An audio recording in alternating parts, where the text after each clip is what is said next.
Bonsoir à tous, nous sommes le jeudi 7 octobre 2021 et j'interviens tout de suite pour attirer votre attention sur un événement d'une importance historique tout à fait considérable qui vient de se produire en Pologne.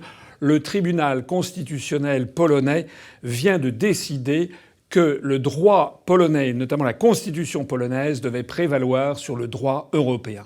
Alors évidemment, ça paraît quelque chose de technique et lointain, pourtant c'est quelque chose d'extrêmement important, puisque cela revient à dire que toute la jurisprudence de l'Union européenne bâtie depuis juillet 1964, avec un très fameux arrêt, parmi les juristes bien sûr, qui est l'arrêt Costa contre Enel, eh bien à partir de cette date, il avait été décidé que les traités européens se prévaudraient sur les constitutions de tous les pays à l'époque la Communauté économique européenne et maintenant l'Union européenne. Il est d'ailleurs normal qu'il en soit ainsi, parce que si on a les constitutions nationales qui prévalent sur les traités européens, maintenant que nous sommes 27, c'est évidemment l'Union européenne devient la cour du roi Péto, chacun va prévaloir son droit national, c'est la fin des haricots.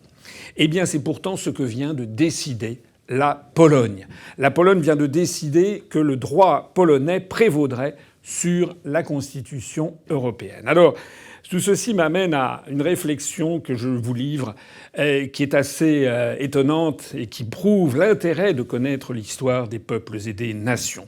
Il faut savoir que le peuple polonais est un peuple qui a un nationalisme exacerbé. Et pourquoi ? Parce que, au long de son histoire, il a été menacé constamment par ses voisins puissants, la Prusse, ensuite devenue l'Allemagne à l'ouest, et la Russie, l'Empire tsariste, devenu l'URSS, puis de nouveau la Russie à l'est. Et face à ces deux menaces, la Pologne a toujours essayé de développer sa particularité. Vous savez que c'est également un pays dont la particularité est d'être catholique dans l'est de l'Europe.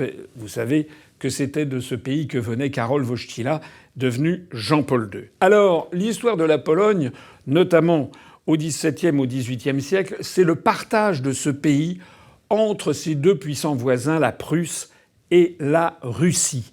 Et le XIXe siècle a été marqué par des luttes incessantes des patriotes polonais qui voulaient récupérer l'indépendance de la Pologne contre notamment la Russie qui en avait pris une grosse partie. Je voudrais donner un exemple historique. En janvier 1863, en France, il y a Napoléon III qui est au pouvoir. En Pologne, la Pologne n'existe plus, elle a été partagée. Et dans les territoires soumis à l'Empire russe, il y a une insurrection, l'insurrection polonaise de janvier 1863, qui va être réprimée dans le sang. 4 ans après, en janvier 1867, le tsar de toutes les Russies, Alexandre II, se rend en France. Il est reçu par Napoléon III. On est en 1867. L'Empire, le Second Empire, a encore 3 ans devant lui. Et il est reçu au palais de justice devant Napoléon III. Et là, il y a deux avocats français qui vont rester célèbres. Le premier s'appelle Charles Floquet, le deuxième s'appelle Maurice Joly, et qui interpellent le tsar devant tout le monde en disant « Vive la Pologne, monsieur !» Monsieur étant le tsar. Ça fait un incident diplomatique absolument énorme et Napoléon III ne sait plus où se mettre. Il y a un risque d'incident de première grandeur entre la France et la Pologne à cette occasion. Ça veut dire quoi ? Ça veut dire que Charles Floquet, Maurice Joly, c'était des avocats républicains et qui voulaient défendre l'intégrité et la liberté du peuple polonais. Alors, vous savez, je ne vais pas raconter ici toute l'histoire de la Pologne, qui est une histoire douloureuse, mais vous savez qu'après en 1940, c'est par la Pologne qu'a commencé la Seconde Guerre mondiale, vous le savez, lorsque les nazis ont envahi la Pologne. C'est également ensuite, après 1945, la Pologne est tombée sous le joug soviétique.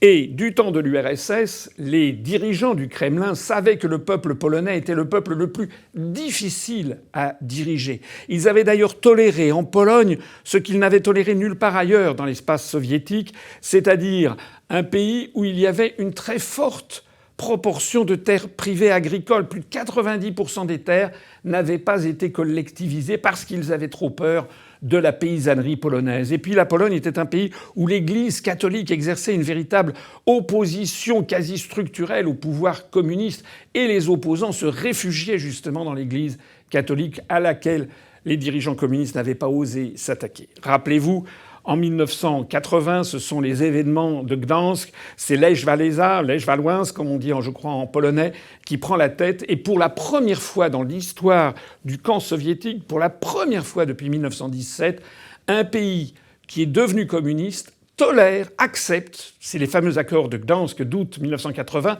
un pays accepte d'avoir une opposition structurée sous la forme d'un syndicat, le syndicat Solidarność, Solidarité, qui s'oppose ouvertement au Parti communiste polonais, même si celui-ci conserve le monopole du pouvoir. Vous savez que quelques mois après, les soviétiques ne pourront pas tolérer ça, et donc ils enverront et feront faire un coup d'État par le général Jaruzelski. Et puis vous savez, l'élection de Jean-Paul II qui avait eu lieu en 1978 a été en fait un ferment d'explosion du camp soviétique. Il faut savoir quand même, il faut bien comprendre l'essence des événements historiques.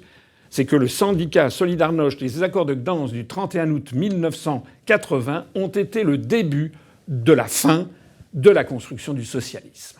C'est à partir de cela que tout a commencé à déraper en URSS. Eh bien ce soir, 7 octobre 2021, nous avons un événement historique pratiquement aussi important peut-être que le syndicat Solidarność. C'est-à-dire qu'aujourd'hui, la Pologne, le peuple polonais, ce peuple qui est à nul autre pareil, toujours un peuple qui est indomptable, eh bien, a décidé de faire prévaloir son droit sur le droit européen. Je voudrais ici m'adresser à les européistes, tous les européistes, les gens style Clément Beaune, tous ces muscadins qui ne connaissent rien à l'histoire des peuples, ils ont considéré les européistes, en fait, qu'on pouvait acheter la Pologne parce que la Pologne, c'est un pays qui, chaque année, reçoit entre 10 et 15 milliards d'euros de bénéfices nets de la construction européenne. Nous, la France, on perd chaque année environ 15 à 20 milliards d'euros. La Pologne reçoit 10 à 15 milliards.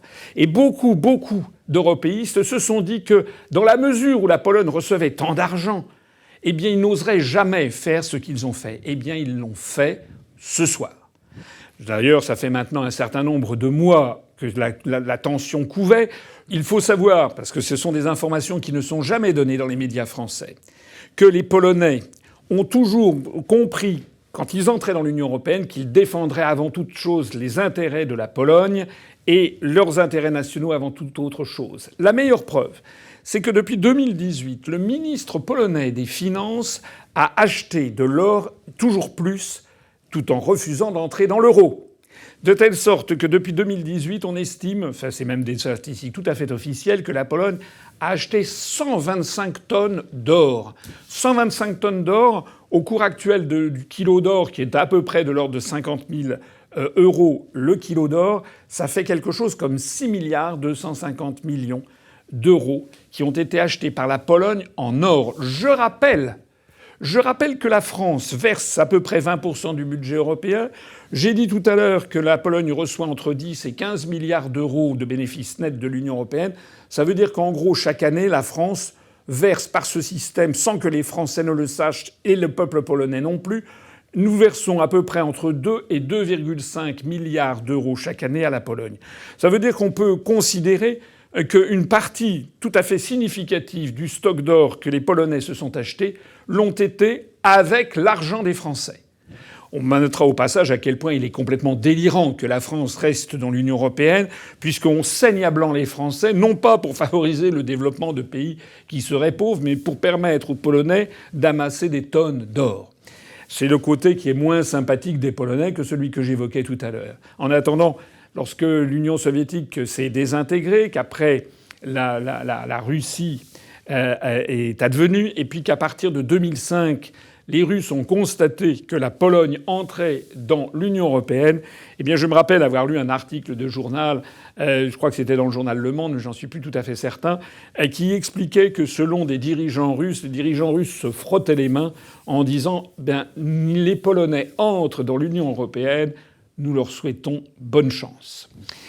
De façon évidemment ironique. Voilà ce que je voulais vous dire. Ce que je veux dire, c'est que maintenant, on ne sait pas ce qui va se passer. Il va y avoir bien entendu tout de suite la Commission européenne. Les apparatchiks de la Commission européenne ont réagi comme le Kremlin dans les tout derniers temps de l'URSS, c'est-à-dire en rappelant les règles, le droit, que tout ça est absolument interdit, etc. En réalité, les apparatchiks de la Commission européenne, les partisans de la construction européenne, sont en train de perdre la main. L'histoire est en train de se dérouler sans eux. Ils foncent dans le déni. De la même façon que les apparatchiks, les partisans de la construction du socialisme, n'avaient pas vu arriver la révolte des peuples, l'autodestruction du système, eh bien les apparatchiks de la construction européenne sont dans le même type de déni. Ça va encore durer certainement quelques mois, quelques années, peut-être même pas. Il est possible que la Pologne sorte de l'Union européenne très rapidement. Le journal Libération, avec son journaliste qui connaît très bien les questions européennes, Jean Quatremer, expliquait ce soir que c'était probablement... Il n'a même pas mis probablement d'ailleurs, il a dit que cela dynamitait le droit européen, que c'était le début de la fragmentation de l'Union européenne et de sa désintégration. Alors nous, maintenant, eh bien, je suis heureux des événements qui se passent, parce que toute tyrannie, toute utopie qui verrouille l'avenir des peuples et qui s'effondre, c'est une bonne chose. Je suis heureux également de constater que toutes les analyses que je fais depuis 14 ans et demi, malgré les colibets, les diffamations, les calomnies, l'invisibilité des médias à mon égard et à l'égard de l'UPR, qui est un scandale démocratique absolument inouï, eh bien que tout ceci est en train de s'effondrer face au poids du réel et face à la vérité. Faites-moi confiance, soutenez-moi pour les mois qui viennent, soutenez-moi pour la campagne électorale présidentielle. Le grand débat de la campagne présidentielle, ça ne doit pas être de savoir s'il faut que les gens aient le droit ou non de s'appeler Mohamed. Ça n'est pas ces espèces d'appels à la division entre les Français, d'appels à jeter de l'huile sur le feu sur les problèmes sociaux de la France. Il y a des problèmes sociaux en France, mais les grands événements historiques se passent ailleurs. Ils se passent en ce moment à la Commission européenne, à Varsovie. Et nous avons intérêt. Le peuple français a intérêt de se ressaisir et de retirer ses billes devant cet édifice qui est en train de s'effondrer. Sinon, tous ceux qui croient que sortir de l'Union européenne serait un désastre pour nous, eh bien, risquent de découvrir que c'est l'inverse qui est vrai. Si nous restons dans l'euro, si nous restons dans l'Union européenne, c'est vos économies, c'est votre avenir, c'est l'avenir de la France qui est en train de disparaître. Rassemblez-vous, donnez du poids à ce que vous voulez, c'est-à-dire une France libre et indépendante. Donnez du poids aux candidats du Frexit, donnez du poids à l'UPR. Pour ça, il faut que nous nous mobilisions. Je vous demande instamment de participer au financement des campagnes électorales de 2022. Adhérez à l'UPR, faites un don à l'UPR. Tout cet argent, vous le savez, est déductible aux 2/3 de l'impôt sur le revenu que vous acquittez si vous en payez un. Aidez-nous à vous aider. Vive la République et vive la France.